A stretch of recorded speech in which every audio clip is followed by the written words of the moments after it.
Hi, Joe. Welcome aboard. Leon. It holds a 12-month jail sentence or a $2,500 fine.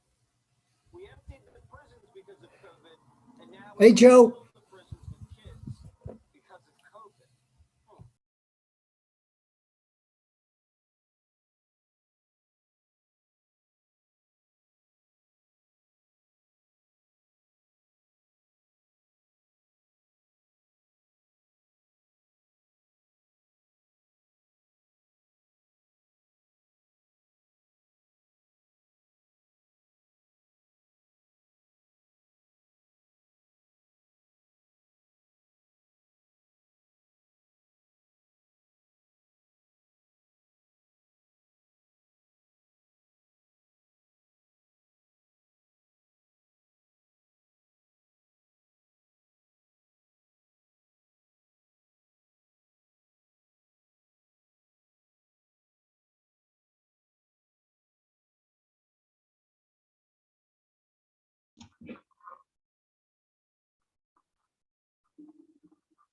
Hello, all.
Good evening, everybody. Good evening, Mr. Lamato. Everything's in. You're looking good. I couldn't have said it better myself. So when you are now getting fined on the regular by the AG for not wearing a mask, how much are these fines? Well, Jesse, the first fine is $500, and then every fine thereafter is $2,500. I told Nancy Pelosi. Has a TV. Whoever has their background music or noise on, please mute it. The other members have.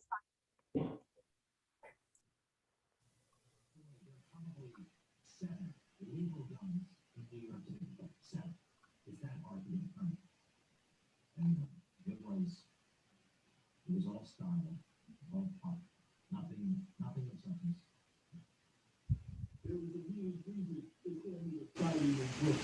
And whoever has a television on, you're gonna have to turn that off because it's gonna interfere with the meeting. Mr. Lombardo, would that be you?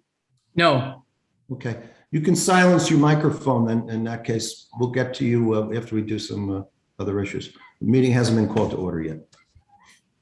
Ms. Andrews, do you have a TV on? My TV is on mute. Okay, very good. If something was coming through. All right. No, someone had music on. I heard music. I don't have music on. Okay, I can hear someone talking about the news. No, I have home shopping. Okay, well, It whatever it better is. not be Neil Young.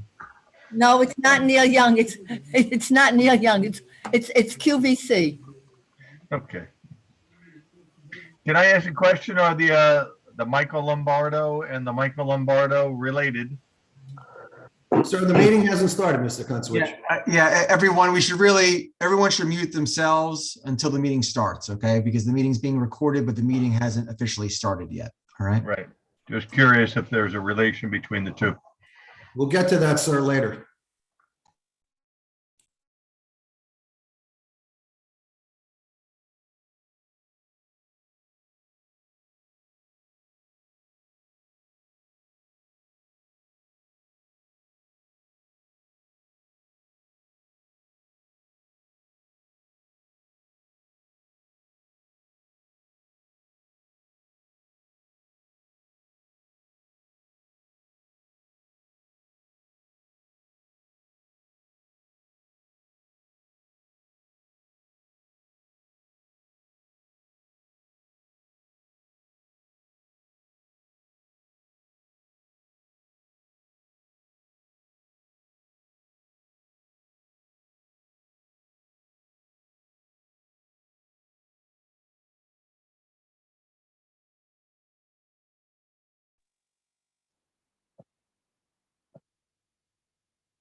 Simon? Can you come here, give me a hand?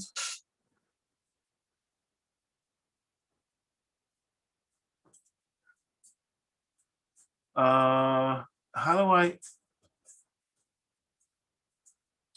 Okay, how do I check the mute? Mute? Yeah.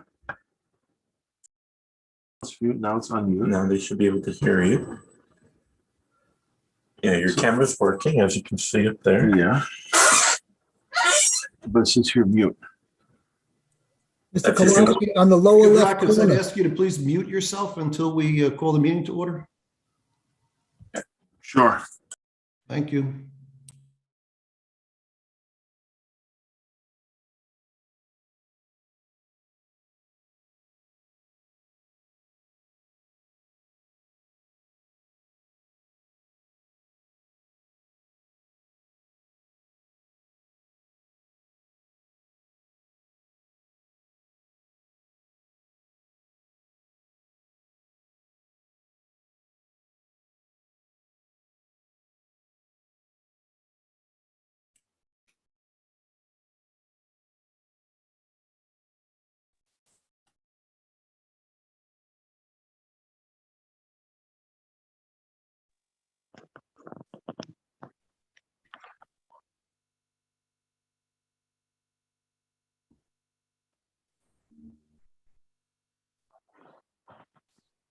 The time is now 7:30 p.m.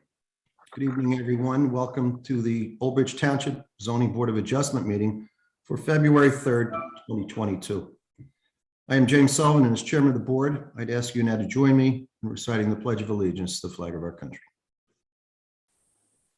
I pledge allegiance to the flag of the United States of America and to the republic for which it stands, one nation, under God, indivisible, with liberty and justice for all. Adequate notice of this meeting of the Old Bridge Township Zoning Board of Adjustment has been provided in accordance with the Open Public Meetings Act at least 48 hours prior to the commencement of this meeting by prominently posting in the municipal complex an announcement giving the time, the date, the location, and the agenda of this meeting. Also mailing such announcement to the Home News and Tribune, filing a copy of such announcement with the municipal clerk, and posting notice on the township's website. Ms. C is going to be the moderator of the meeting. I would ask for a roll call now, please. Sure. I'll just read the announcements first. Good evening, everyone. Just a few reminders. The Why zoning don't you do board the roll call members- first, Ms. C, and then Sure, follow no up? problem. Yeah, thank you. No problem. Mr. Connor, Here. Mr. Stoner, Yeah. Ms. Chevalier, Here. Mr. Scogno, Here. Ms. Andrews, Here. Ms. Testaverde, Present. Mr. Psychowski, I believe is absent. Mr. Kunstwich,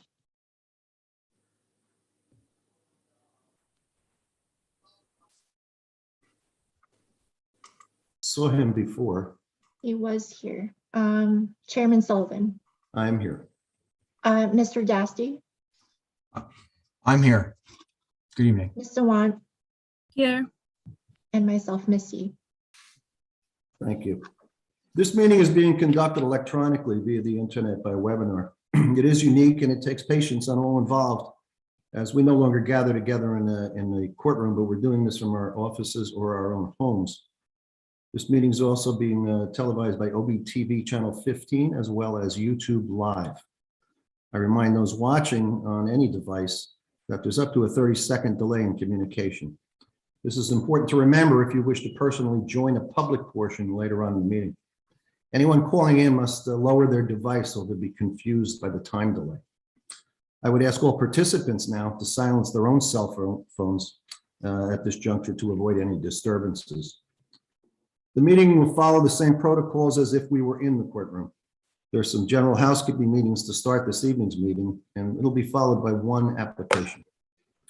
I will see no need probably for a recess tonight, but should there be one for any unforeseen reason, you'll receive notice at home, and then we would set a time to come back on. I don't anticipate that would happen. As in all applications, there's a public portion that follows the testimony. So if you have particular interest in the application this evening, and you wish to ask any questions via phone, I suggest that you now take notes during the presentation to refresh your memory. This would be a great time to go get yourself a piece of paper and a pencil. Now we'll turn it over to Ms. C, the Assistant Township Planner, who's going to have a little bit more information. Thank you. Just a few reminders. The zoning board members will be unmuted during the first half of the meeting when they will be required to vote on other agenda items. The zoning board attorney, zoning board chairman, zoning board secretary, and court reporter will remain unmuted throughout the meeting. Everyone else will be muted. Once the presentation for the application begins, the applicant's professionals will be asked to turn on their video and unmute themselves in the order in which they will testify. For the public, I will announce the last 4 digits of their caller's phone number to come forward and announce their name and address. I will also announce the last 4 digits of the next caller's phone number so that they will be prepared. We will share our screen to display any exhibits. The meeting information will be displayed on the screen multiple times during the meeting so that any resident who wishes to call and join the meeting can do so. Please be patient. You will have an opportunity to speak. Thank you. Thank you, Ms. C. I welcome everyone to the meeting this evening, all the members, the professionals, particularly our 2 newest members, Ms. Testaverde and Mr. Kunswich. I'm under the impression that you guys have already received the training class, correct? Correct. Correct. Okay, great. I wish you luck moving forward. And of course, I want to introduce to everyone Mr. Christopher Dasty, who will serve as counsel to the board. You can see him on your screen. We look for his guidance on our issues. Again, this should be a rather short meeting. We have some resolutions, just some housekeeping issues first, and then we'll take the only application this evening. Mr. Dasty, did you want to say anything to the board before I go to the agenda? Well, Mr. Chairman, first of all, Happy New Year and good evening, everyone. I look forward to working together. I do, Mr. Chairman, you did know that there are 2 new board members. My only question is, have they been sworn as board Yes, sir. members? They Yes. were. Thank you, sir. That's all I have, sir. And if anyone Okay, has thank any you. questions, I'm here. Thank you. Great. Board members, we're going to follow, obviously, the agenda that you should have in front of you. We'll go first with the minutes of January 6th, 2022. Hopefully, everyone has had a chance to review them. Absent any commentary or suggestions for additions or deletions, I'd ask someone to move them for adoption. Move it, Scogno. Is there a second? Second. Ms. Testaverde seconds. Roll call, please. Mr. Connor, Yes. Mr. Stoner, Yes. Ms. Chevalier, Doreen, we didn't hear that. Can you? That's good. Yes. Mr. Scogno, Yes. Ms. Andrews, Yes. Ms. Testaverde, Yes. Mr. Kunswich, Yes. Chairman Sullivan. Yes. Under the next item, board members, it was all the resolutions from the professional appointments that occurred in January. So we'll take each group rather than each individual associate. I will read them in, but we'll vote on just each group. In other words, we'll vote on the board attorney, the consultants, the traffic consultants, just to minimize time, but I'll put them into the record. So we've already voted, we know that, and now there's resolutions to that effect that these people would be hired and funds would be provided. So all we need to do as a board is to memorialize that. So I'm going to read the first one in, and that would be for the board attorney. And the vote for that was for Dasty and Associates PC. So the resolution has been drawn to that effect. Will someone please move the resolution for adoption? I'll move it. It's Ms. Chevalier. Is there a second? Scogno, second. Oh, okay. Roll call, please, Ms. Lee. Mr. Connor, Yes. Mr. Stoner, Yes. Ms. Chevalier, Doreen, we're not getting you. Could you raise your hand, Doreen? Yes. Okay, there you go. Mr. Scogno, Yes. Ms. Andrews, Yes. Ms. Testaverde, Yes. Mr. Coonswitch, Yes. Chairman Sullivan. Yes. The next would be for planning consultants. And there are three that we voted for. And I'll name them. Number one was Environmental Resolutions, Inc. Number two was CME Associates. And number three was Harbor Consultants. Would someone move that resolution, please? Connor, motion to approve? Is there a second? Andrews, second. Roll call, please. Mr. Connor, Yes. Mr. Stoner, Yes. Ms. Chevalier, Mr. Scogno, Yes. Ms. Andrews, Yes. Ms. Testaverde, Yes.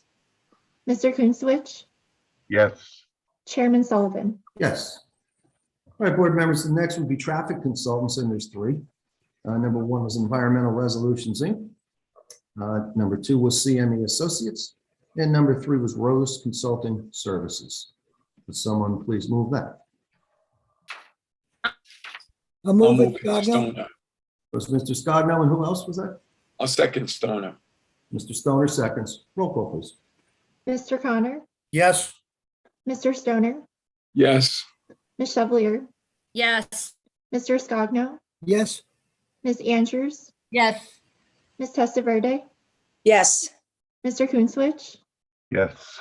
Chairman Sullivan. Yes. And then we have engineering consultants, and that would be three also. There's number one, Environmental Resolutions, Inc.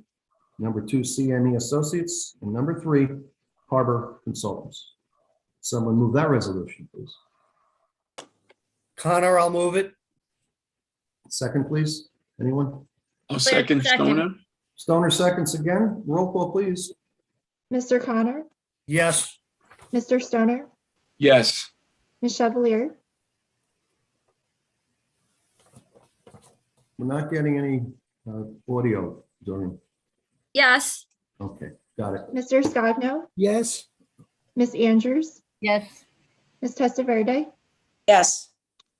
Mr. Coonswitch, Yes. Chairman Sullivan. Yes. And for the newer board members, the reason, if you have a question, why do we authorize resolutions for different consultants? It's because when there's a conflict that perhaps the township planner or engineer may have a conflict that they couldn't sit on that matter. So we have to hire outside consultants. So in that event, we've covered all the bases. So we have a planner, we have a traffic consultant, we'd have an engineering. And did I get to Forestry or did I miss that? Not yet. Okay, so that's the reason why we have to do that. We have to have them on standby in the event that they would be needed. And the last one we have was on page 2 here. It's Forestry Services, and that's Chestnut Arboricultural and Forestry Services, also known as CAFS, Gary Lavala. Would someone please move that resolution? Testaverde, Stoner. Was that Ms. Testaverde? yes. Is there a second? I'll second Stoner. Stoner seconds, roll call, please. Mr. Connor, Yes. Mr. Stoner, Yes. Ms. Chevalier, Yes. Mr. Scogno, Yes. Ms. Andrews, Yes. Ms. Testaverde, Yes. Mr. Coonswitch, Yes. Chairman Sullivan. Yes. That brings us to applications. We have one adjourned and we have one that we won't hear. I'll read the adjourned one into the record. It's 24-21, 2021Z. Steve Martin, it's in the OG zone, general office. It's at block 9000, lot 25. Location is 2298 Route 9 South. This is for a proposed used car dealership and an auto repair. Major preliminary and final site plan with the T variance. This has been adjourned, and the notation is the applicants made a request for the adjournment, and the public hearing is scheduled for continuance on August 18, 2022. If anyone was watching at home and you're interested in that matter, it's not going to be heard this evening. It will be heard on August 18th. Mr. Dasty, will they have to give further notice on that because of the length of time? You're muted, so. Excuse me, I was unmuted originally. Because of the length of time, Mr. Chairman, I would recommend that it be renoticed just because we're talking 6 months from now. I mean, generally speaking, if it's a couple of weeks or month to month, Right. there's not that large of a gap in time, but 6 months is a pretty significant time period. I agree with you, and I'm glad you said that. So that will be with further notice. So people in that general area, and if we're still on Zoom at that time, you'd have to give the electronic notice anyway. Okay, so that'll bring us board to our only application for the evening. I'm going to read that into the record. I can see that the applicant, I guess two of them I'm seeing here that are probably involved in this. It's named as 47-2021Z Michael Lombardo. This is a residential zone in the R9. The location is 27 Dumas Road. That's block 15595, lot 162. This is for an expansion of home minor site plan with D variance. Mr. Lombardo, would I assume that's Mrs. Lombardo as well? The board, are you both going to testify? We are, yeah, I was going to speak, but my wife could certainly. That's fine. What's going to happen is the board attorney is going to swear you both in that case. Okay. Understood. Okay. You can listen to him now. Okay, so what we'll do Mr. Lombardo first and then Mrs. Lombardo, all right? So can you raise your right hand, Mr. Lombardo? Do you swear or affirm to testify truthfully in this matter? I do. I do. Okay. No, that's all right. Mr. Lombardo, let's just have your name. Can you spell it for us, please? Oh. Mr. Lombardo. Mr. Michael, Michael, last name Lombardo. Okay, and Mrs. Lombardo, can we have your first name, please? Jamie, that's J-A-I-M as in Mary, E. Lombardo, correct? Lombardo, yes. Thank you. Okay. Thank you.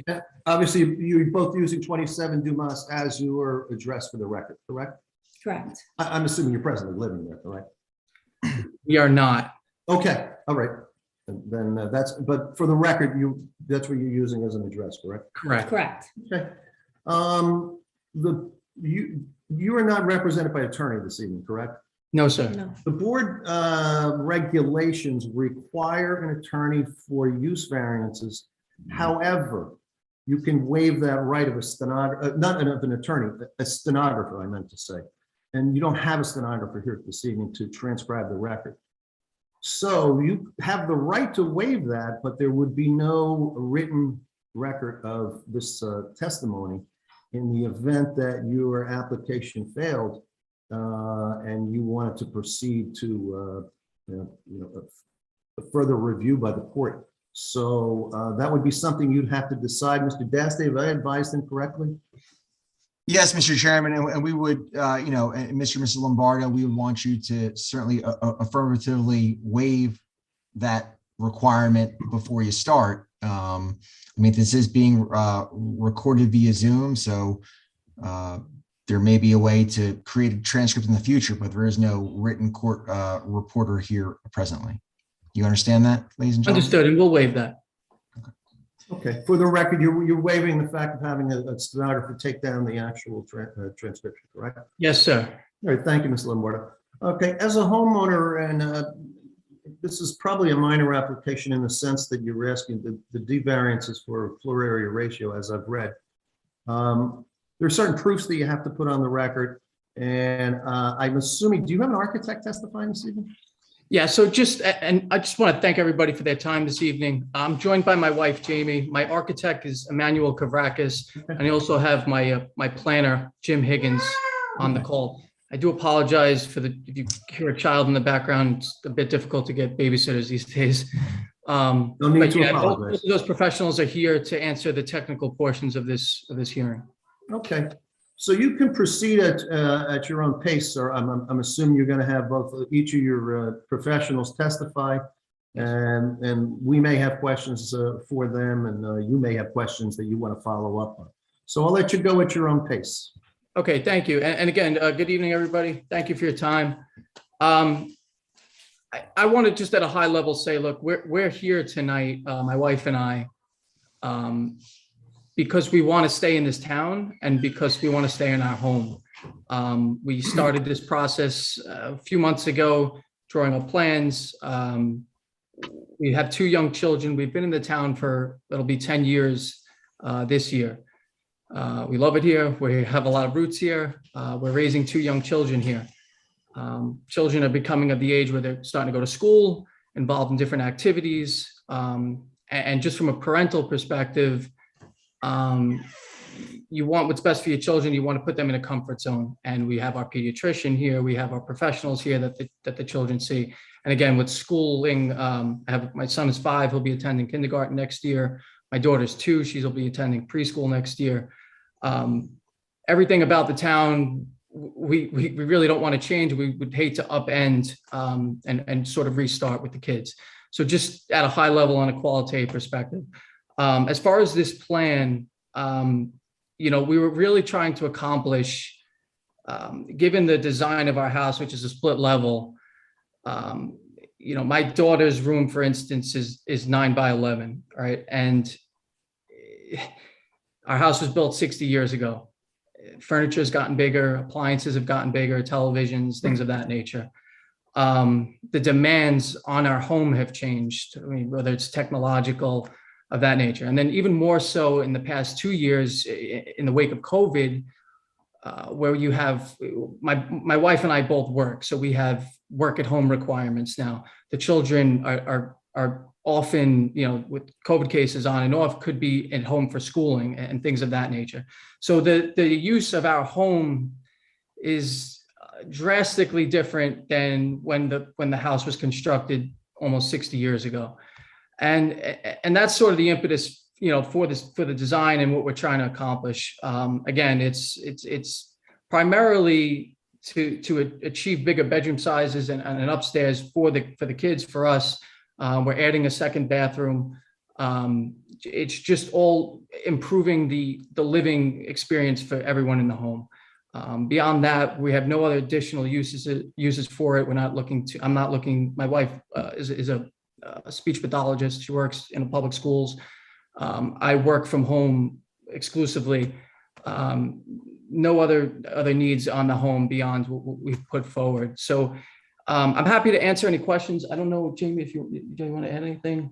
We love the community. It's just, the fact that, in our neighborhood, people just drive by and wave. We know our mailman's name, like our kids are in sports. We spend our Saturday mornings at the Little League, and our son now has started martial arts. So we really love it here, and we'd love to stay here.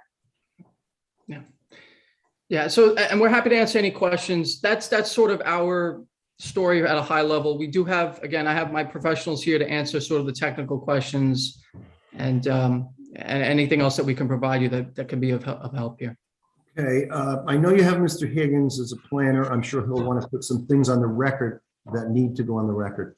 You might want to have, and merely a suggestion, sir, if Mr. Kavrakis is going to testify, he might want to walk the board around the project. He's more used to doing this than you would be. So, and the board is used to listening to that kind of, introduction, usually from the homeowner or from the principal, in an application.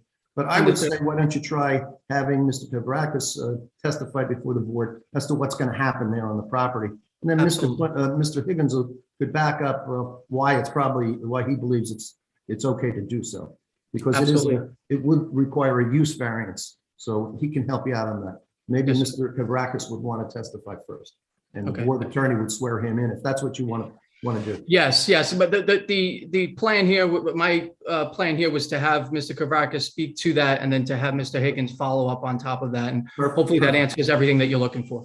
Very good, sir. Mr. Dasty? Yes, Mr. Kavrakis, let me just find you on here. Where are you, sir? Can you unmute yourself? Can you hear me? There you are, sir. How are you? How are you? Good afternoon, everybody. Can you raise your hand for me, please, sir? Can. Do you swear or affirm to testify truthfully in this matter before the board? I do. And can you state your name for the record, sir? First name is Emmanuel, Emmanuel. Last name Kavrakis, Kavrakis, registered architect in New Jersey since 1995. I have presented in the state of New Jersey, perhaps without counting 80 or so presentations before planning, zoning boards, architectural review boards and the like. We'll accept your credentials, sir, and your expertise. Thank you. Thank you, Mr. Chairman. Mr. Kourakis, you may proceed, sir. Okay. There are 5 drawings at the package that you have before you. And to reiterate and emphasize Mr. Lombardo and Jamie's, Michael and Jamie's concerns, page A200, the site plan, you have both existing and proposed conditions. I do want to make some notes as compared with the Ms. Vina's memo letter. The existing pool that we have on the property is proposed to be removed. It has been removed actually. The survey that was aged a bit that had it there, but I believe either a year or 2 years ago. This is removed from the premises, not proposing for it to return. They don't want it. Thus reducing bulk and increasing open space, in the general property. We are basically keeping all quantity of rooms the same. It's an existing 3-bedroom, proposing again that 3-bedroom. And as Mike said, the home was built many years ago. It has more than just your common 1 or 2 levels. 1 level is a ranch, 2 level as your colonial. And every time we have differences in elevation, it causes for additional circulation. There may be multiple stair surfaces, a railing, and so on. And every time you have circulation, you're losing the ability for placement of furniture and things of that nature. So, in effect, if this were a ranch house or even a colonial, the square footage is perhaps even a bit less. So, the efforts to design this, as we see on A400, is basically to increase the usability of the rooms, make them, basically conforming to what I consider a more normal size. Closet requirements and storage requirements have increased. We all know that by the proliferation of storage facilities of just going up everywhere, even in single-family home communities, let alone apartments. So the premises comprises of a a rear extension. It is a bi-level home. So on the right-hand portion of the property, you have a 1-story living, dining, kitchen, and on the left-hand side, where you have the sleeping areas, those are going to stay as the same. They're going to be congruent with the existing layout, and they're going to be increased back about 23 feet. And again, they will add a laundry room next to the sleeping areas where it belongs, not a few levels down into a basement. Living styles and habits have changed, of course, we all know that. A dining room that will actually fit more than just a 4-person table. We have 8 over here, and then a kitchen with an outdoor, deck landing area going to the backyard. So we've corrected some of the differences in a home that's like Mike said, 60 years old, giving it walk-in bed, walk-in closet spaces, and actually being able to place furniture in the children's rooms. And that is the most important part of this. They have a young growing family. And that's it. Which will, Mr. Higgins will testify to, it is conforming with all other requirements on your bulk schedule. It conforms with the space of more than 50%. It conforms with all the side yards, the rear side yard, the right side yard, the left side yard. I will note the front side yard is deficient 27.90, but that is an existing non-conforming situation of which this application does not exacerbate or increase it. So the addition is happening well beyond the front yard set line, somewhere approximately in the middle of the property and back. So with the exception of this one particular variance, the entire bulk schedule is intact, and we're even matching roof lines. We had the opportunity to go up with higher cathedral ceilings, 9-foot and 10-foot ceiling heights, but Mike and Jamie felt that they didn't want to, for the architecture to be anything ostentatious, and they kept the same roof lines, everything matches, and it's only 27 feet. That is well below the maximum permitted 35 feet, which I think everyone concerned will be taken alike to. If there, that's basically on the architectural side for describing the property and the improvement. If there are any questions later, I'd be more than happy to answer you. Thanks. Mike, do you want to have your architect add anything at this point? Otherwise, I'm going to ask our professionals if they have any questions. No, sir, I'll defer to the board to ask any questions. Okay, Ms. Sawant, you have anything for the architect? Sure. Thank you, Chairman. Thank you, board members. Mr. Kavrakis, was there any attempt made to reduce the footprint or try and meet or be as close as possible to the required or permitted floor area ratio? We did multiple multiple schemes to go ahead and to reduce this back to a conforming floor area ratio. It would mean that, approximately speaking, the addition would come back less than half the distance that we see. It would be somewhere around the 16 or 17 foot mark. I don't have the exact sketches. I don't know, you're going to pose that question. But because of the nature of the stacking and such a low FAR, it would mean that they can't have a laundry on the second floor. It would mean that because of the circulation of this T-shaped hallways and so on, the bathroom ends up becoming nothing more than like a 5 by or a 4 by 8 or a 5 by 8. You would not have any type of closets that work, but most importantly for Talia, excuse me, you almost couldn't fit furniture. So there are a lot of there were a lot of attempts. As a matter of fact, if you even take a look at the family room on the first floor, we had a layout of furniture, and we had this attempt where we actually brought it back 5 or 6 feet, creating a little covered area and so on and so forth, thus reducing that bulk.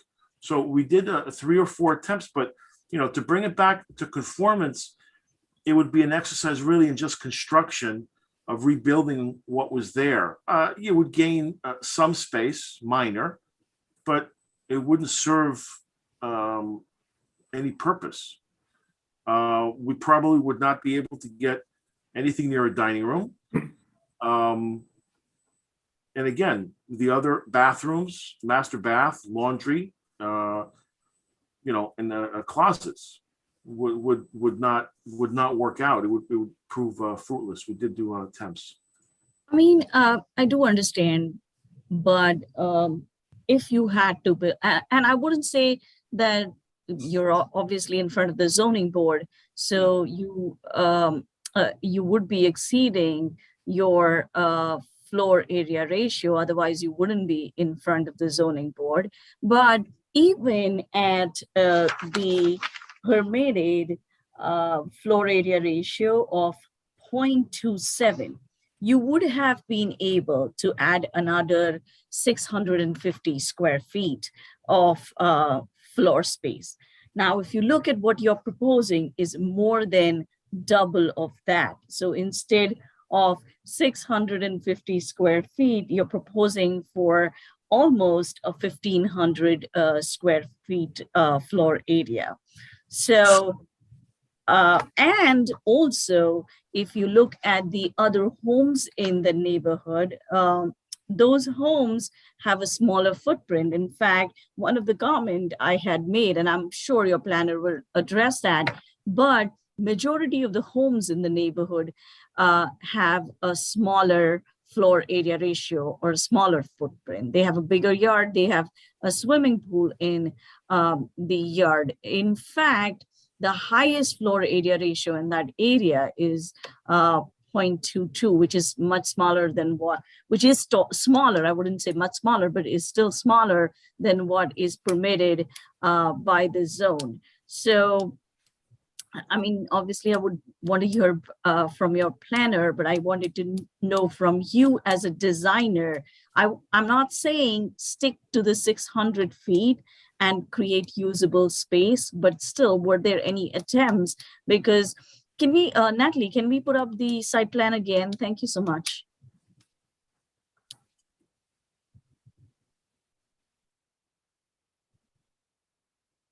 Can we take the floor plan? First, stick to the site plan. May I answer the question? There is one comment that I do have to make. Of the available square footage, you said that we're increasing about 1,500. In actual essence, it's really about 13 or so. I will make a small note, and I went through this with the your zoning officer. There is an existing enclosed covered wooden porch. That is not reflective in the square area because it was not part of the original construction. If you take a look at the book, if you take a look at the existing site plan, so the addition that we're adding over here that looks to be so large and so on and so forth at 14 or 1,500, as you mentioned, is a few hundred square feet less. I don't know if I have control of the mouse, but you know, just as a very small note, you know, that wasn't taken into consideration. It does make it a little bit less intensive that you mentioned. So that portion will actually be torn down and then rebuilt as part of the extended of the kitchen. So in essence, it's really not adding the number that you said. It's a few hundred, about 240 or 50 square feet less. I don't have the exact number. You know, it's like I said, it's just a side note.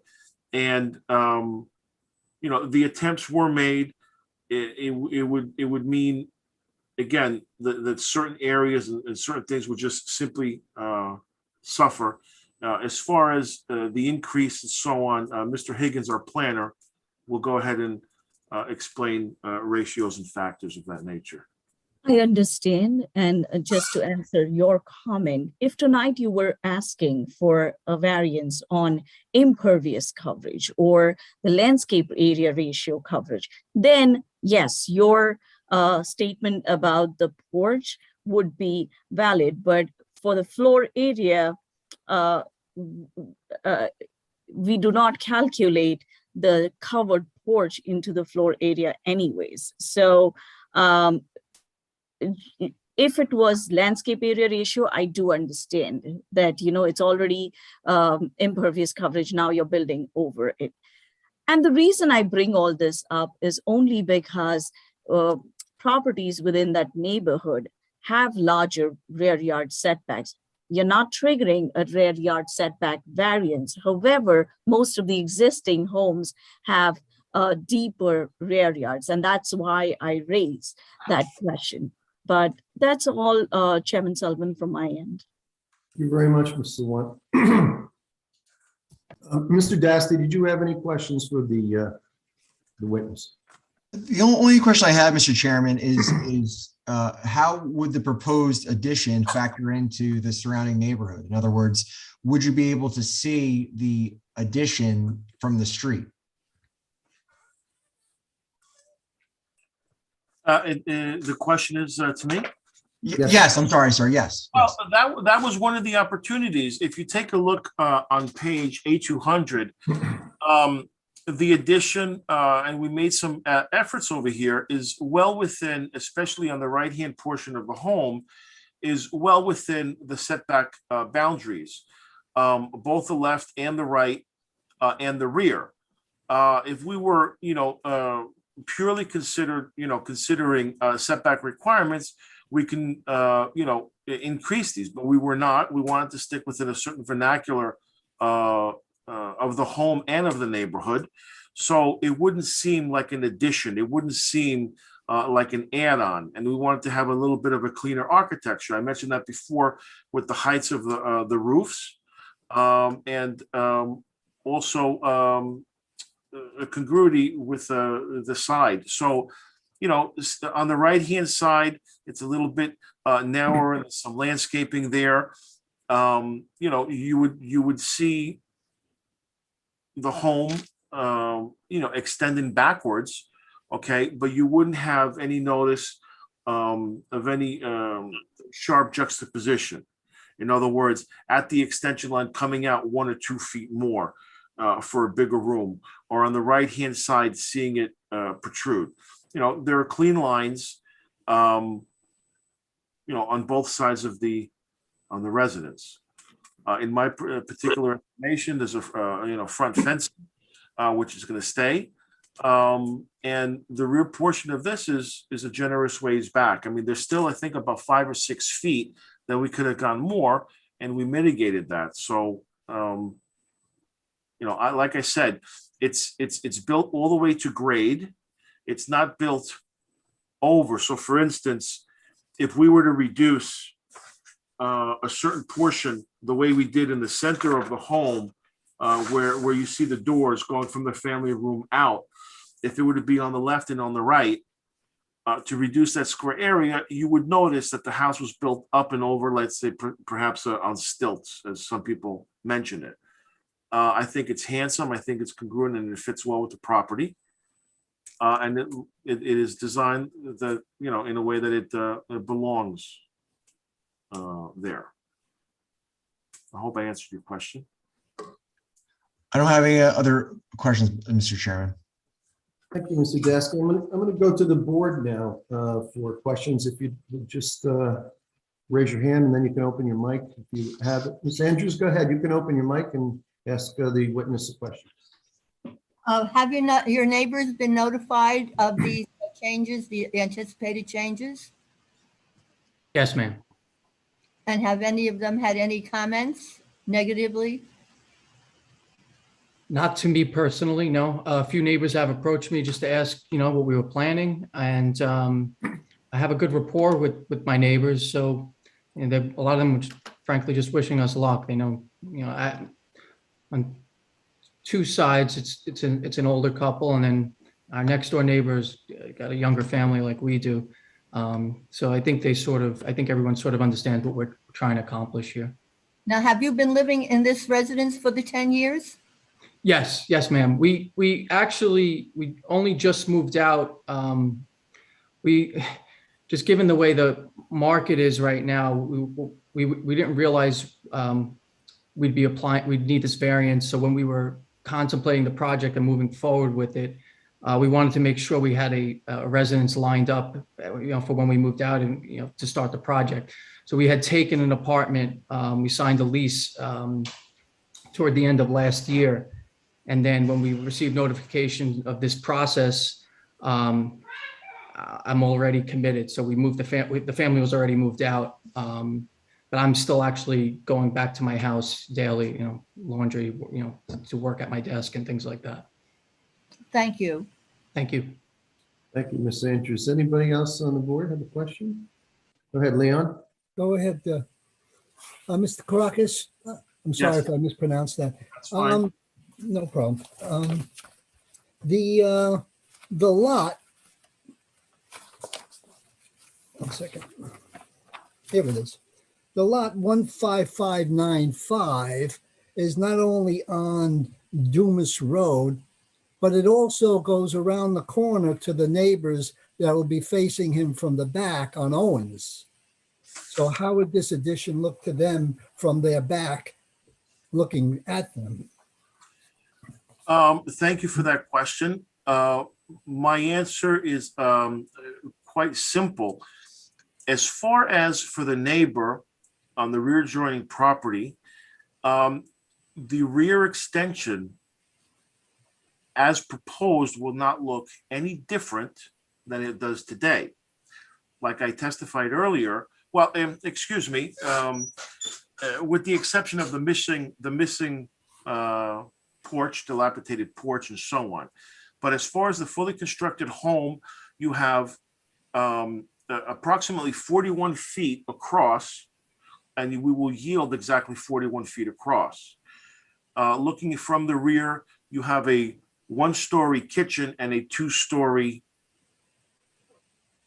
home, a two-story kitchen on one side and a two-story on the other, and it will yield the same thing. So the architecture that we had existent is being continued. In my estimation, you would not be able to tell, okay, that a new rear addition. Again, we're keeping and we're conforming with the existing vernacular, which is in concert with all the homes in this area. They're not blowing up additional heights for higher spaces, cathedrals, and things of that nature. So if they close their eyes and come back, they may or may not even notice. It's congruent. Okay. What about the bedrooms? You mentioned 3 bedrooms? Yes, 3 existing, 3 proposed. And what, you didn't mention the size. Of the proposed? Proposed bedrooms. Yeah.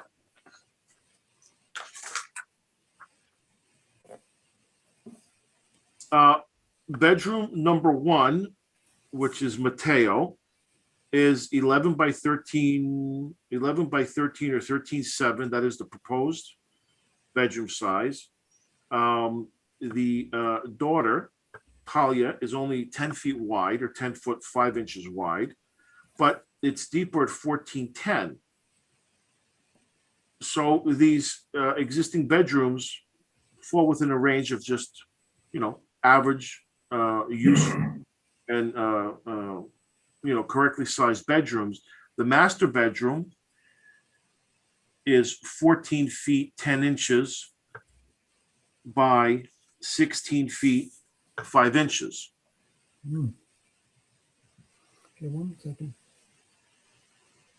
So those are the bedroom size of the 3 existing bedrooms, of the 3 proposed bedrooms on the existing plan.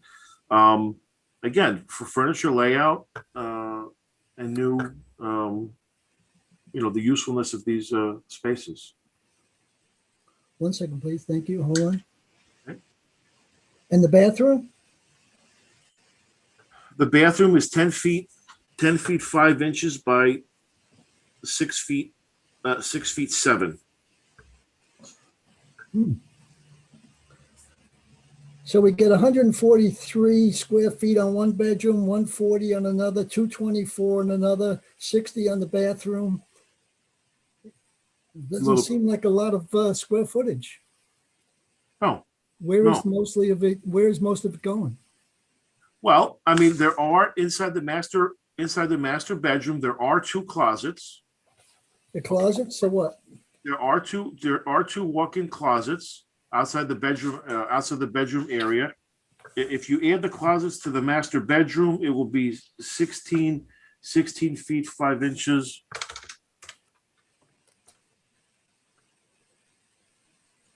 You're asking for 1,500 square feet. Okay, well, on the first floor, we have also extended a portion on the first floor. It's not just it's not just the bedrooms. There's a kitchen portion that's being extended, and there's a family room workspace that's being extended on the first floor. Yeah, but getting back to Mrs. Sawat's question, there's no way you could have brought that down to meet the master plan's requirement of 0.27? It's only, Well, to do that, 650 feet. okay, I mean, to do that in 650 feet, Yeah, we went through the sketches, and it would be a futile effort in construction. I mean, this would yield 650 divided by the 42. You know, I mean, it would have to come back at least 10 or 12 feet. So as the plan sits right now, the rear master bedroom is 16 feet 5. And I'm taking an arbitrary number at about 12 or 13 feet because it's duplicated on both levels. You know, so if you just draw your line right around where that window is, there is no more bedroom. Natalie, can you please share the screen with the map so that everybody follows?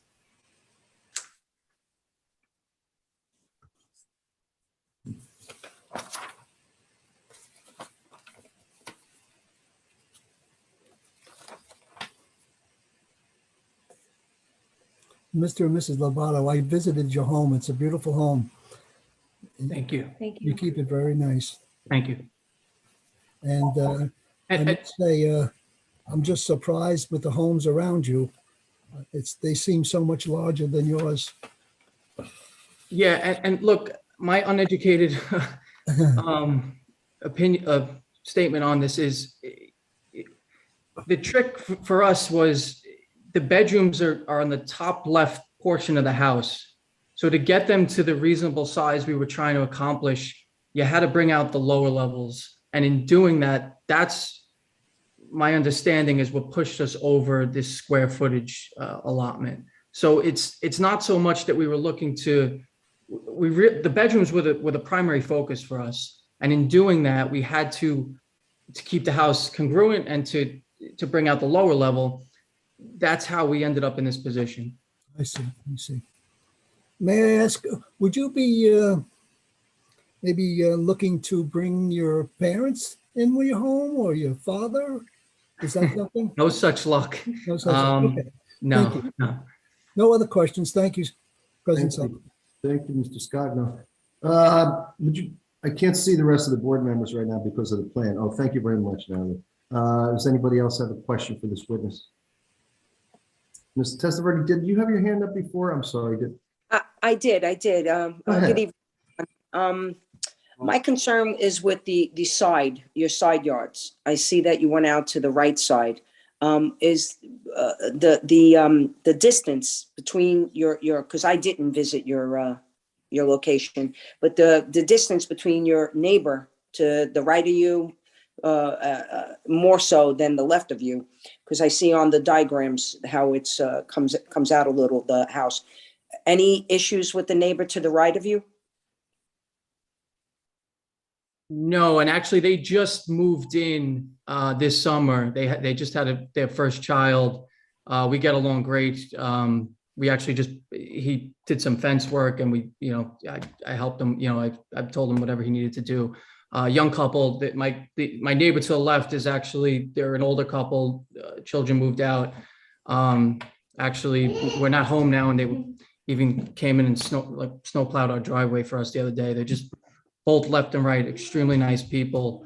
And no issues. Okay, that he knows that you're not only going towards the back of your property, which I don't see an issue with, me personally, but being a homeowner myself and in these developments and areas, to have sort of like a cushion to the left and right of you. That's what's very appealing. I come from New York also, and that was 17 years ago, and that's what was appealing to me. I had more, elbow room, if you will.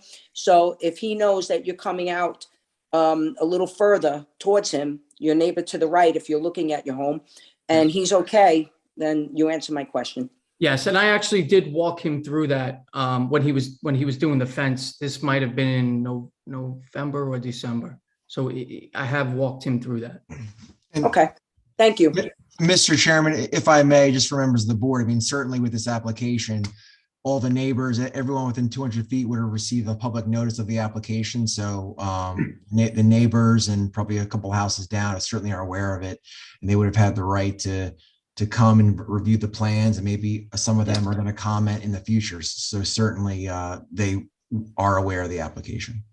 Thank you. Thank just for the edification of the newer members, when I spoke about a public portion, obviously after the testimony of any witnesses that the applicant puts forward, we're mandated to open a public portion.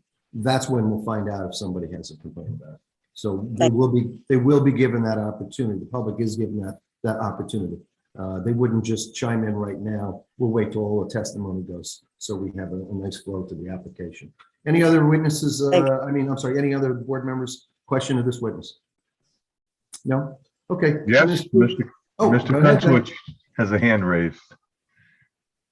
Could you please put up the site plan again, if you don't mind, on the screen?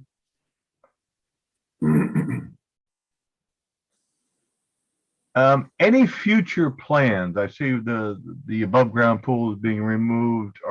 Is there any plan in the future? I can't predict it. You can't predict it. For having a deck built on, you have a small concrete patio, which is going to be onto the back, but a deck. Any time in the future, we're going to be reviewing this plan for a deck, a larger space going further back into the property.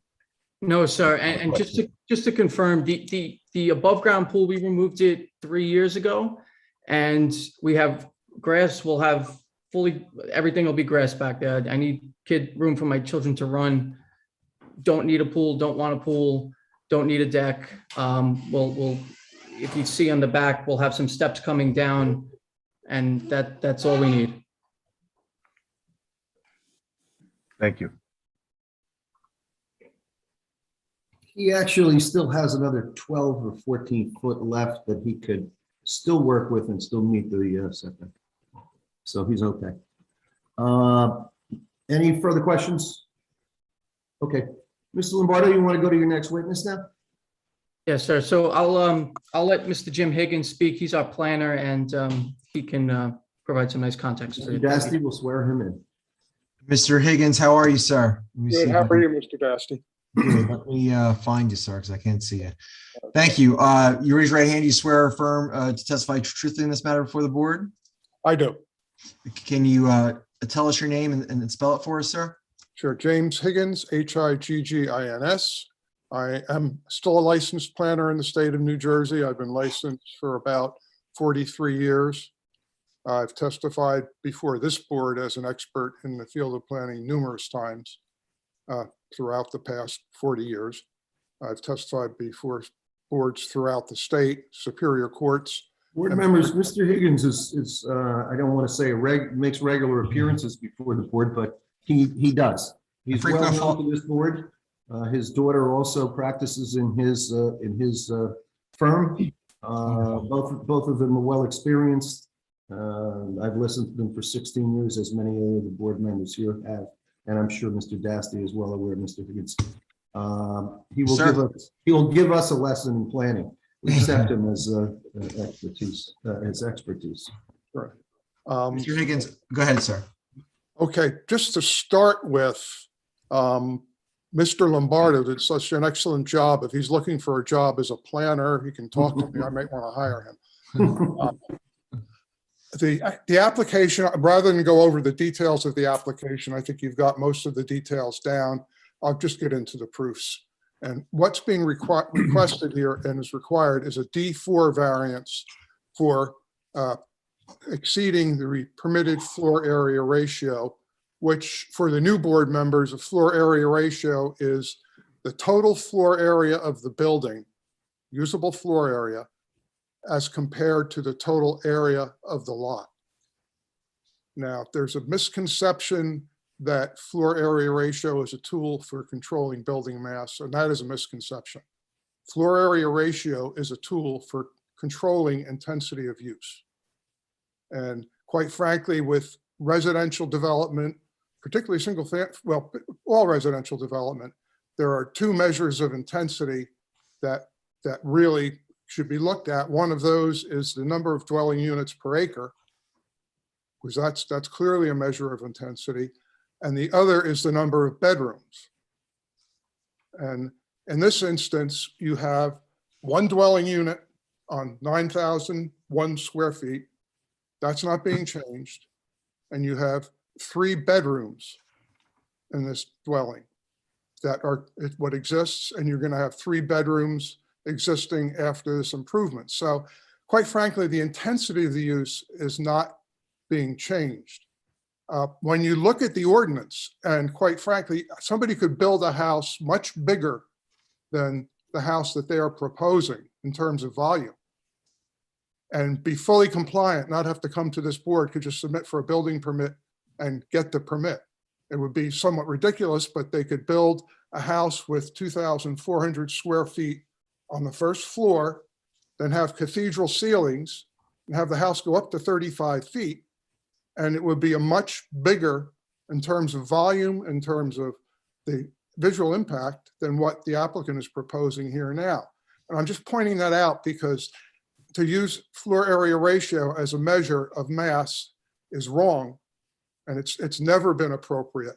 It's really should be a measure of intensity of use, and there's no correlation on a residential development as to floor area ratio and intensity of use. What I looked at here is what's being proposed. What's being proposed is a situation where the applicants have a house that they simply are having trouble living in. The bedrooms are extremely small. They have no dining area. They have a dining room, a dining area inside a very small kitchen, basically a kitchenette. No dining room.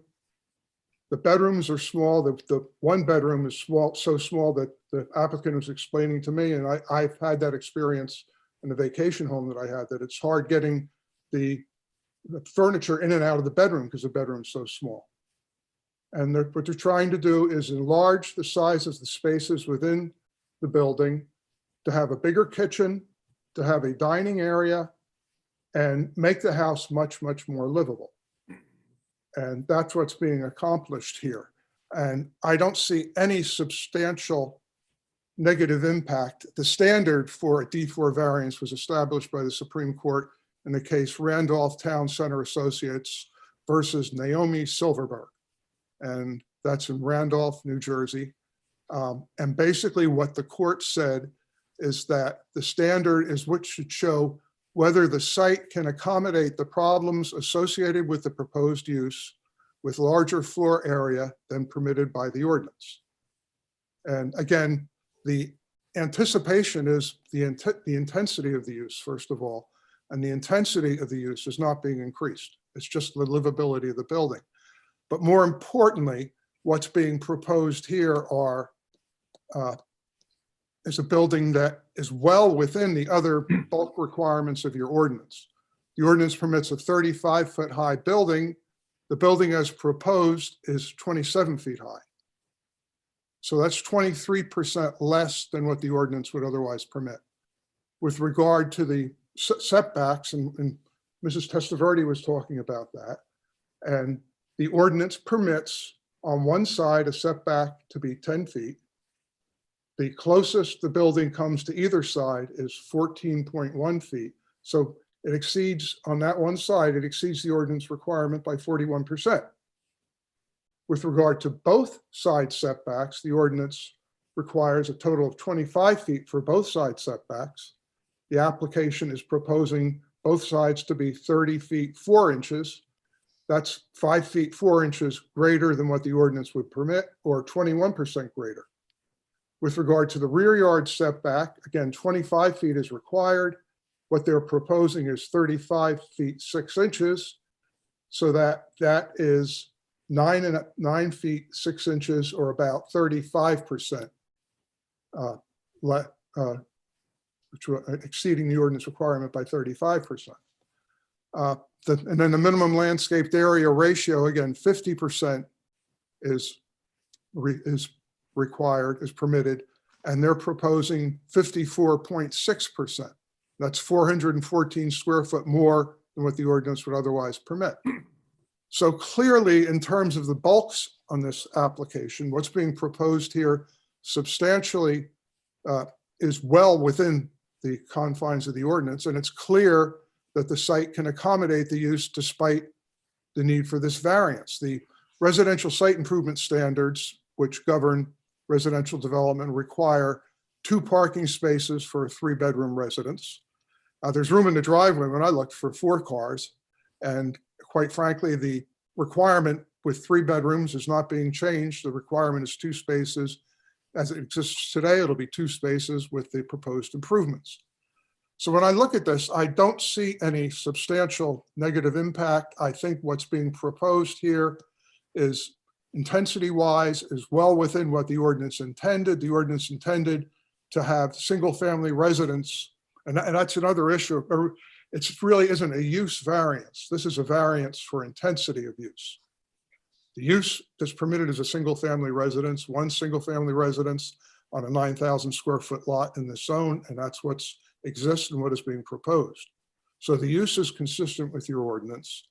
The only difference is that the applicant is requesting to have more usable floor area in the building than your ordinance permits. And quite frankly, I've been a planner for 45 years. If you have a 27% floor area ratio and a 2-story structure, that would be 13.5% building coverage. I don't know of an ordinance. I have never seen an ordinance that has that low a building coverage for lots that are 10,000 square feet or less. Normally, the building coverage is 20% to 25%. So I think one thing, I know that the zoning board is supposed to submit a report to the governing body annually, going over what things that they feel might be necessary for a change to your ordinance. And I think that might be something you want to look at, because this is very, very restrictive. And again, looking at the Lombardos, I'm guessing, and I'm terrible at guessing at ages, but I'm guessing they're somewhere in the 25 to 44 year age cohort. And that group of individuals in this state is leaving the state in droves. The population in that cohort, that age cohort, in the past 10 years has dropped between 10 and 20%. And one of the reasons is that there's just not adequate housing for them. And I think those are things that you really, as a board, you can look at. There's changes, the society is changing, that the needs for the types of housing has changed. And I don't know how old the standard in the ordinance is, but as they said, their house is 60 years old. I'm guessing the standard is quite old, and it's probably obsolete at this time, because you have needs for larger rooms, not just because of COVID, but because of changes in technology.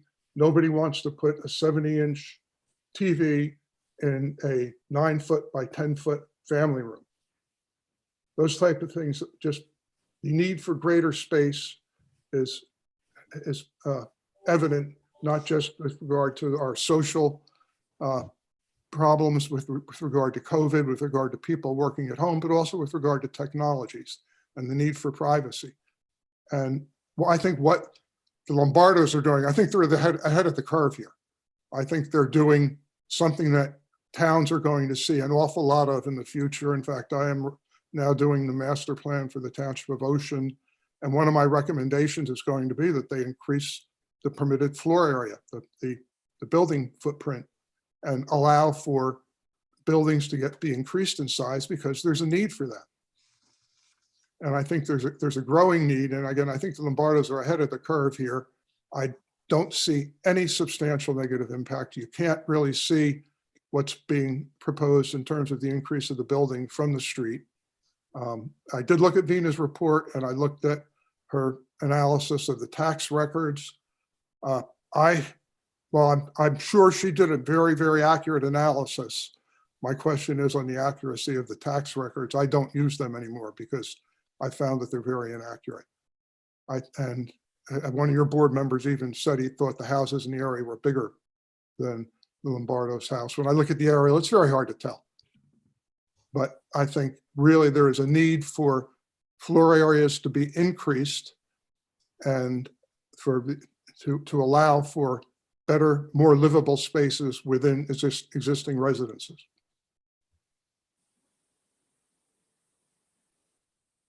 That complete your testimony, Mr. Higgins? Yes, it does. Yes, it does.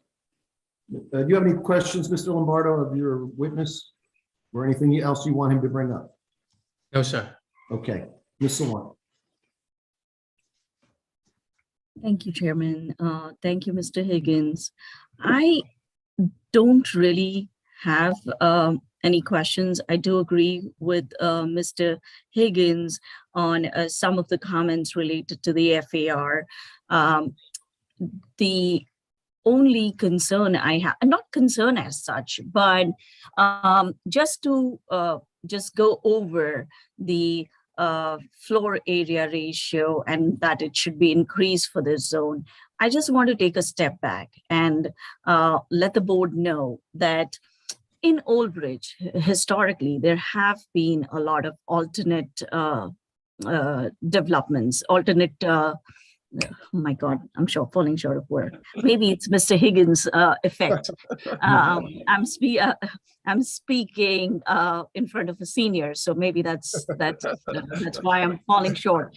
But alternate development arrangements, and what I mean by that is we have a few communities in Oak Ridge that were developed at a different standard than the underlying zoning. In fact, Natalie and I were just preparing an inventory because what has been happening is these older developments were approved with alternate standards. And now when me or the zoning officer reviews this, and when homeowners want to expand, it's very confusing as to which standards we apply because those are not specifically listed in the ordinance, and we have to go back and look for resolutions. This zone specifically, and I bring this up, this area, I haven't seen other homes that have come in front of the zoning board for a bigger footprint.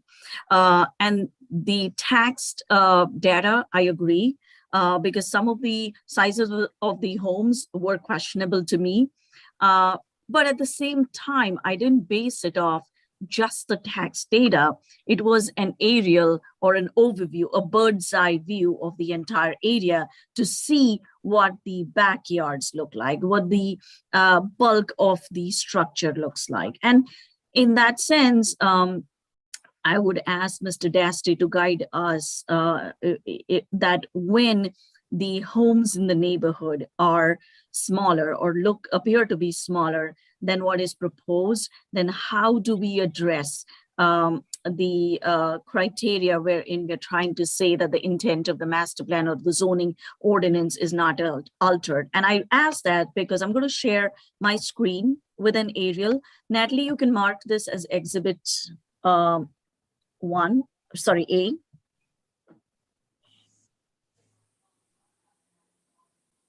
And what I want to point out is the size of the homes from this aerial can be kind of analyzed. And I'm not saying that Mr. and Mrs. Lombardo should not have a bigger home. I'm not saying you have to stick to the 0.27. I'm just trying to bring out that when we approve an FAR, in this area, we're setting a precedent. Now we know that there will be other homes in the neighborhood that will come and ask for a larger home. And that's something we should keep in mind. Obviously, I would hate to see the family, go elsewhere. We really like to retain Old Bridge residents in the town. But it's something I wanted the board to look at. So my analysis was not just based on the tax records, it was the overview or the aerials. And I had one more actually.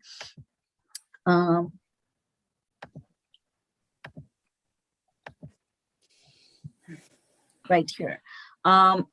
Yes, in terms of the impervious coverage or the lot coverage, many of the properties have large pools in their backyard, and that has significant impervious coverage compared to what Mr. Lombardo's home would have. So that's another thing. I'm just trying to put out these various points in front of the board that what Mr. Lombardo is proposing in terms of impervious coverage is still lesser than what you see on some of these homes, because some of the homes have large pools and there is no lawn space left there. With Mr. Lombardo, there is a possibility that in future, when your kids are older, you might need a patio, you might need some outdoor space. So it's not true that you won't expand, but however, you will still be within the yard limits. You just have to make sure that you don't exceed the landscape area ratio in that sense. But that's all on my end. Mr. Dasty, if you want to add anything in case I missed. Well, Vina, I would never tell you say that you missed anything, but in terms of kind of laying the groundwork, and Mr. Higgins' testimony was very good. But they're here, the applicants are here because they need a variance relief, and one of the things that they have to prove is that the deviation from the zoning ordinance and the master plan is consistent with what the purposes are and the area. And as Vina articulated just before and also in her review memorandum, the floor area ratio variance that is sought here is different than the other homes in the area, right? It would be, in essence, one of the first ones in the area. And certainly looking at the homes are in the neighborhood and surrounding the applicant's property are all somewhat similar in their size, and the application before you is to increase the square footage of the home by approximately 1,400 square feet. So those are things that the board has to weigh, that although there certainly is a need for it for this family and their situation, it is in and of itself inconsistent with the ordinance and what the master plan calls for in the R9 zone. So now, Vina, did I miss anything? No, I think you're good. All right, Mr. Higgins, I don't suppose you want to respond, right? The only thing I do want to clarify, and maybe I missed something, but I don't think the master plan deals with floor area ratio. It's only your zoning ordinance. And the other point I would make out would be, if it was the intent of zoning to limit the size of the houses in this neighborhood to what is there now, then there would be some sort of a requirement in the ordinance to have the footprint be similar to what most of the footprints are in this area. And there is nothing in the ordinance that would require that. As I said, somebody could build a one-story home that had a footprint of 2,400 square feet and be within the requirements of the ordinance and not even have to come to this board. And so the problem is comparing apples and oranges, in my opinion. I think the intent of the ordinance was to limit the intensity of the use. And in this case, the intensity of the use itself is not being increased while the bulk of the building is. There's no question about that, but it's a building that could be constructed exactly as what they're proposing with just one floor on the site. And it would be completely within both what the master plan intends and with what the zoning ordinance intends. It's the inside of the building that you can't see from the outside that's different. And it's because they're trying to make the house more livable. Thank you, Mr. Higgins. Mr. Lombardo, I'm going to ask the board members now if they have any questions, and then I'll come back to you in a moment. Board members, any questions for Mr. Higgins, specifically for his testimony? Ms. Andrews, go ahead. You have to unmute yourself, Roseanne. You have to unmute. Go I ahead. also visited the site and drove around the site and looked at the site.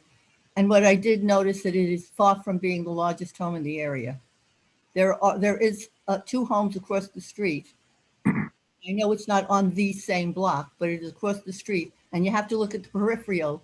If you're looking to buy a home, if one side of the street is beautiful and the other side is a dump, this whole neighborhood is beautiful. 2 of the homes across the street have got higher ceilings. And most of the homes in that area, I cannot believe that some of them are only 1,300 square feet. I live in an 18 square foot apartment, and you could put my apartment in any one of those homes, and I have 1,800 square feet. The neighborhood is gorgeous. It's beautifully kept. It was very impressive. But it by no means is anything going to be a grotesque mansion, in my opinion. All right, That's thank you. okay. Any other board member want to be heard? Specifically with questions to Mr. Higgins. Leon, go ahead. Mr. Higgins, you could, I was the one that mentioned about the larger homes in that area. So that aerial view that they put up, the homes don't look like that. That I don't know when that was taken, that aerial view, but it must be some time back. Yeah, So- I don't know. went on Google and I looked myself, and it's very difficult for me to figure out whether those homes are bigger or smaller or about the same size, because of the angle of the aerial. It's very deceptive. Yeah. So what we're really trying to get at here is that next we'll have another neighbor coming into us and saying we want to go higher, and now, the floor area ratio is 27. We want to go up again, and so it'll be the next neighbor and the next neighbor and the next neighbor. Well, that may be something to think about in the future, but what we're dealing with is this application only. So we have to judge that on its own merits, not what might happen in the future. Well, I know that, but if you're not showing the proper photos of what the area looks like, how does one make a decision? Okay, I don't know when those were taken. Anybody else on the board, a question? Did you know? Are you asking me?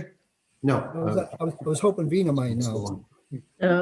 I use Google Earth imagery or Google Images all the time. Google Earth is updated frequently. So but if I was reviewing it, and I'm not trying to negatively impact the application, I'm just responding to your aerial imagery question. Me standing on the road or driving past a road cannot really visualize what it would look like from a bird's eye view, which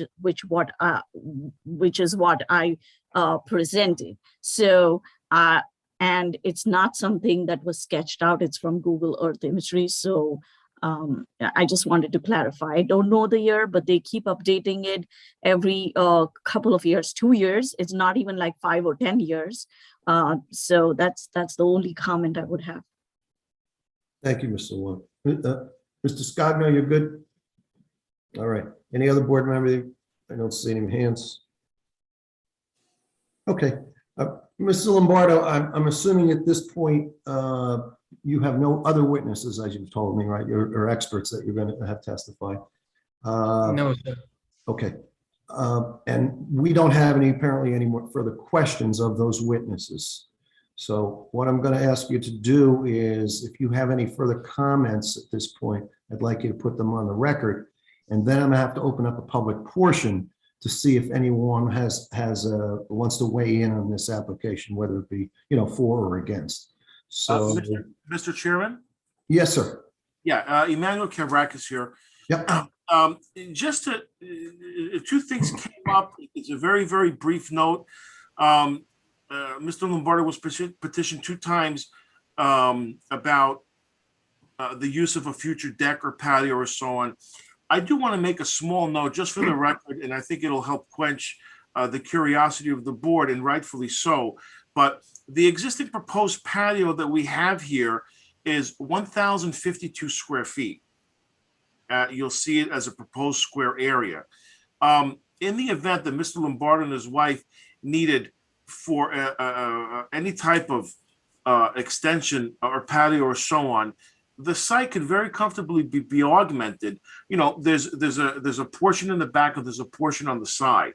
1,052 square feet is an enormous enough patio. I think anybody could do that calculation. They can always reposition a certain portion of concrete on the right if they needed a foot or 2 in the back. There's a very generous portion that they could always shift. So, the board doesn't have to be concerned if they're going to add another 5 or 10 feet in the back. They have more than enough room to work. So I don't think there would be any reason that they would need to ask for any future board permission or so on. It was asked for twice. I know that Mike and I spoke about that, the owner that is, and it would be more than generous enough space. And I just wanted to make that small note. It came up after my testimony for the board. Thank you, Mr. Kavrakis. As I agree with you, and I made the same comment earlier that there would still be room for him to put something in there. Thank you, Mr. Chairman. So, Mr. Lombardo, would you like to make any further comments at this point? I'll still give you another chance, but I'm going to have to go to a public portion first. Right? Sure. Look, just to wrap it up, I mean, I've taken everyone's time tonight. This is definitely the more difficult path, and I just want to convey that we've chosen to go this route because we're happy with being here. We want to be here. We want to stay here, and we want to raise our children here. And that's as much as I could say to that. So thank you, everybody, for your time. Thank you. All right, Mr. Lombardo.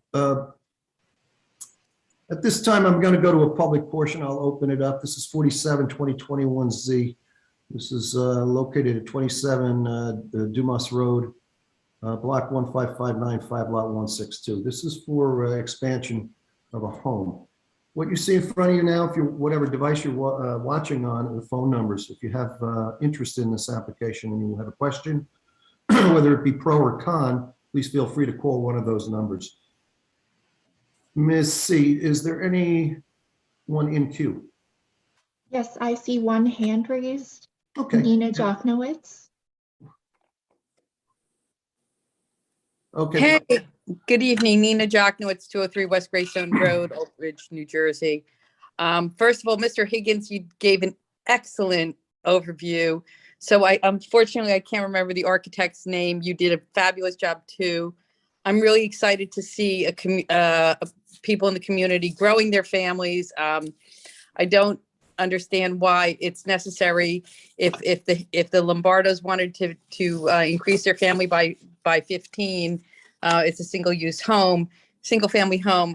We're not supposed to be asking about their plans about how many children they will have. I don't think that that's part of this committee, is it, Mr. Sullivan, Chairman?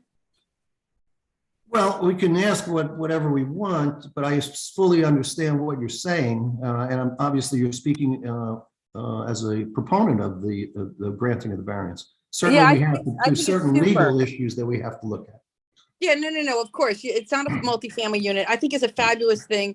From what I can see, there's been no complaints by any of the neighbors. They had to have notified every one of their neighbors as part of the a variance, correct? That every single neighbor within 200 feet, and that's at least 6 homes from the picture that Mrs. Oh gosh, the planner. Oh God, Vina. Yes, I'm so sorry, Vina. I don't see your name in front of me. that the proposal would have had to go out to the two neighbors adjacent, the neighbors in front of him and the neighbors behind him, which would have been three houses basically touching behind him, correct? Proper Ma'am. notification was made. Yeah. Yeah, so he did all the appropriate things. There's not a single person on calling up but me who's asking any questions. Everybody obviously nobody complained, right? Not as of yet. Brilliant. So listen, congratulations. I hope that they approve this. It's gorgeous. It looks like a great addition. I'm happy you got rid of the pool. It's a pain in the neck, pools, and mosquitoes and everything else. But good luck to you. It's beautiful. And I hope the board approves this on the behalf of this family. They've already moved into an apartment, as I mentioned. And gosh, what more can you want from a community member than, adding value to the neighborhood? And obviously from what they're doing, they're not changing the roof lines, correct? They're not raising the roof. Correct. They're just bringing it back a little bit. Well, it's a lot. I mean, it's the size of my house, by the way, but as Mr. Higgins appropriately pointed out, if somebody wanted to plop a 2,400 square foot house on that property instead of what was there as a ranch, nobody would be having this discussion, right? So 2,400 square feet would have been fine if it had been just dropped on that property, right, Mr. Higgins? Well, he's testified to this specific, but yes, I don't think he was. Yeah, he so was speaking in- my point is that they're doubling their size. They're basically going up to about the same square footage of a 2,400 square foot ranch house on the footprint. The footprint is about the same, correct? Well, they've extended outside the footprint. No, they're going backwards. No, not outside the footprint of the original house. I'm talking about if they had built a ranch that's 2,400 square feet, right? That's basically a 40 by, what is that, 40 by 60, right? Yeah, so you're saying similar footprint. I get So what you're basically the footprint is exactly the same. They're just basically instead of them having had a single story, they're having a second story. I think it's a gorgeous thing. I look forward to seeing your kids running around the neighborhoods and doing what kids should do and enjoying life. And good luck to you. And that's all I wanted to say. Thank you for your comments tonight. Appreciate them. Ms. C, do we have any further Yes, I callers? see another raised hand. Okay. Kevin. You're unmuted. Hi, good evening. My name is Kevin Salazar. Hold on a second. What we forgot on the last one, Mr. Dietz, is we should get the information from the person and swear them in. Okay, my name is Nina Jochnowitz. I did give my name and my address, 203 West Greystone Road, Old Bridge, New Jersey. And I swear to tell the truth. I guess I was testifying. So yes, I asked, I'll swear in if that's what you need. Okay, Mr. Brilliant. Goodbye. I understand. Thank you. Okay, Mr. Dasty, as to the next caller. Yes, sir. I heard the first name, Kevin, sir. Can you spell your last name, please? Salazar, Salazar. Mr. Salazar, where do you reside? I live behind 24 Owens Road, Old Bridge, New Jersey. I live behind the residence of 27 Dumas Road. Okay. And what address would that be for the record? Yeah. 24 Owens Road. 24. Owens Okay. Road. Okay. Okay. Yes, I live behind them. Okay. And Mr. Salazar, what would you like to tell the board after you get sworn in? Yes, sir. I can't see you, so I assume you're raising your right hand. You swear to testify the truth in this matter before the board, sir? Yes, I do. Thank you. Go ahead, sir. So I just have a couple questions. So how far back, obviously you show the plan of the design because I do live behind them. How far back are they going to be from where my backyard is? How close are the extensions going to come up to it? Is there a fence in between your yards? There is an upper fence because my area is higher than his. And we also have pine trees covering the fence as well. All right. Well, why don't we ask the architect what the distance from that property line is going to be? The distance, the proposed, can you hear me? Yes. Thank you. The proposed distance to the property line is proposed at 35 feet 6 inches. But I will say that I don't have it scaled, but the proposed distance to the retaining wall or that upper portion is actually a little bit more generous, perhaps about 40 feet, because that is set back within the property line. So I would give a range between 36 feet to 40 feet, which is still 10 entire feet more gracious than the minimum requirement. So you're saying there's a 10 feet gap between what this? No. What I'm saying is the setback requirement for a rear yard setback is 30 feet. We're proposing 35 feet, 6 inches. So in terms of setback, let's say there was a removal of certain area and so on, the addition could come even closer to your house. We're choosing to put it back a little bit further towards the front. So the answer is 35 feet, 6 inches. Okay. And just as a matter of clarification, this is Mr. Higgins speaking, the required setback, the permitted setback is 25 feet. So they're at 10 feet, 6 inches greater than what the ordinance would allow somebody to build a house there. Mr. Okay. Salazar, does that answer your question? Yes, I just have one more question. Sure, go ahead. If this was get to prove, how long would it take for all the renovations to be completed?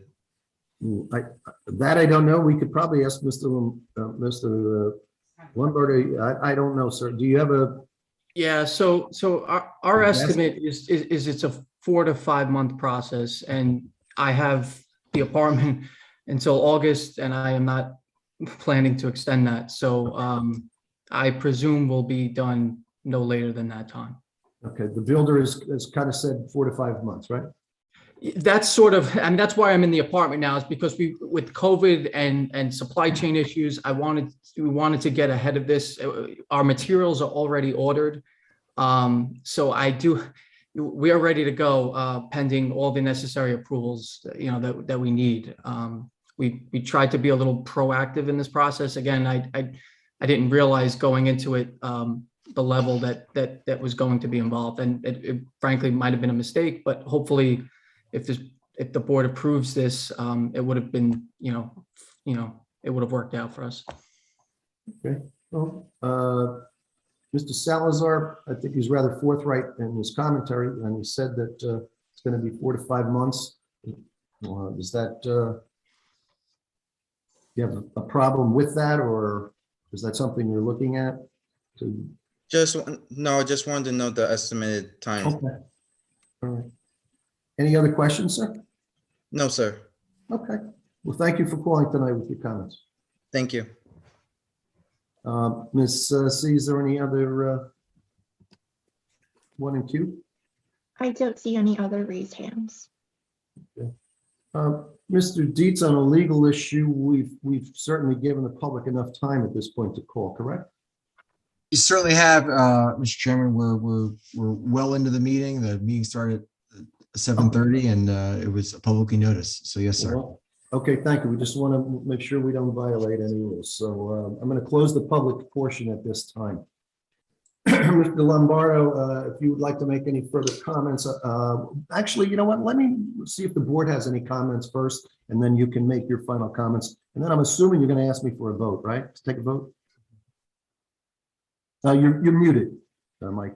Yes, sir. Okay. Board members, quickly, I think everybody understands this.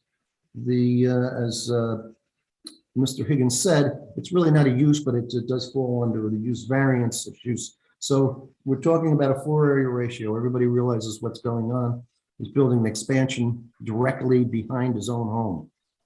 And obviously it's not, I guess it's 35 foot still from the property line. So I don't think that the backside is an issue. And it doesn't seem to be going to the outside of the property, although Ms. Testaverde did make comment, and she noted that it looks like it's a foot or two on one side that came in. Short of that, it looks like a straightforward match going to the back. Does anybody have any problems or questions? Why don't we deal with them now? before we call for a vote? You said that. That's, anyone else? Okay. I see no hands that there's any kind of problem. Mr. Lombardo, I'll give you the last word. Again, I just want to thank everybody for their time. I'm very grateful for the professionals I've had to get me to this point, and for everyone taking their time. I appreciate the questions and the commentary, and I thank you. Well, you made a great presentation just on your own. You apparently did your homework. You sound like a very learned man, and I guess you've learned a lot by this experience. Absolutely. Thank you. All right, board members, what we're faced with, Mr. Dasty, if you would aid me on this, is there's merely one vote, right, for the D4, and then we'll go to the site plan, right? Minor site plan. Correct, Mr. Chairman, you should break it up into the D4 variant and then the site plan. Right, should that survive, we can go to the major site plan, correct? Yes, sir. Okay. All right, board members, you have a D4 use floor area ratio variance here, and I believe we're going from 0.20 up to 0.36 with 0.27 is allowed. If someone on the board is in favor of approving or disapproving. Motion to approve, Scogno. Mr. Scogno, what is your motion? Motion to approve. Okay. Is there a Connor, second, motion to Mr. second. Scogno's? Mr. Connor has second. Roll call, please, as the D4. Mr. Connor, Yes. Mr. Stoner, Yes. Ms. Chevalier, Yes. Mr. Scogno, Yes.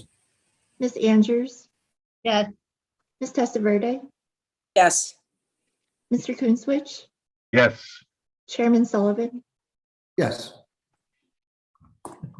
Now, as to the minor site plan, someone want to move the minor site plan?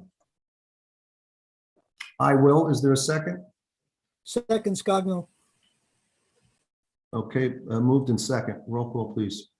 Mr. Connor, Yes. Mr. Stoner, Yes. Ms. Chevalier, Yes. Mr. Scogno, Yes. Ms. Andrews, Yes. Ms. Testaverde, Yes. Mr. Coonswitch, Yes. Chairman Sullivan. You know, it's very gratifying, Mr. Lombardo, that you and your wife want to stay here in the town. It is a great community, and when people do reinvest in their homes, they make the community even stronger, and your investment becomes more worthy. My vote is yes, and I wish you the best of luck. Thank you so much. Good luck. License. Thank you, everybody. Good luck. Be good. Board Good members, evening, everybody. board members, we have, thank you, Mr. Higgins and Mr. Kavarkis. Thank you for your testimony tonight. Thank you. Okay. Board members, we have no further business this evening. Ms. Sawant, anything from the township that you would like us to know? No, I think I have no announcements. Okay. Mr. Dasty, anything on the legal front? I do not have anything, Mr. Chairman. Okay. Well, thank you for your appearance again this evening, and we look forward to your continued guidance. Board members, any quick comments? I'll go once around if anybody wants to say anything. Feel free. Absent that, I'm going to call for an adjournment. Someone want to make that? Mr. Chairman, you should open it up for general public comment. I don't know if anyone's here just to, I don't know if anybody's in the waiting room, but usually you should have a general public comment as well. Okay, if that's your advice, we've not normally have done that, but when you say here in the room, you're talking about calling. If there's anybody in the virtual room, but there isn't anybody in the waiting room or anything like that. Right. I can't see, so I just see. Where can I, Miss C? Is anybody on the phone? Okay. Miss C. I don't see any raised hands. Okay. Okay. Thank you.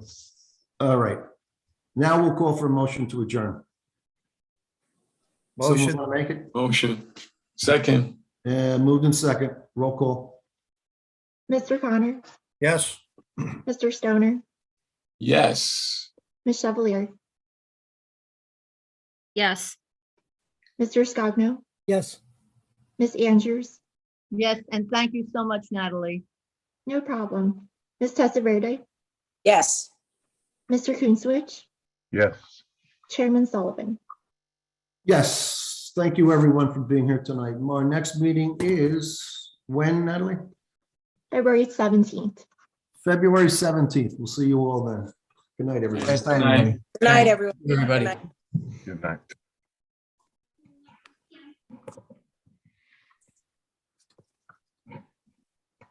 It's a long meeting, I know.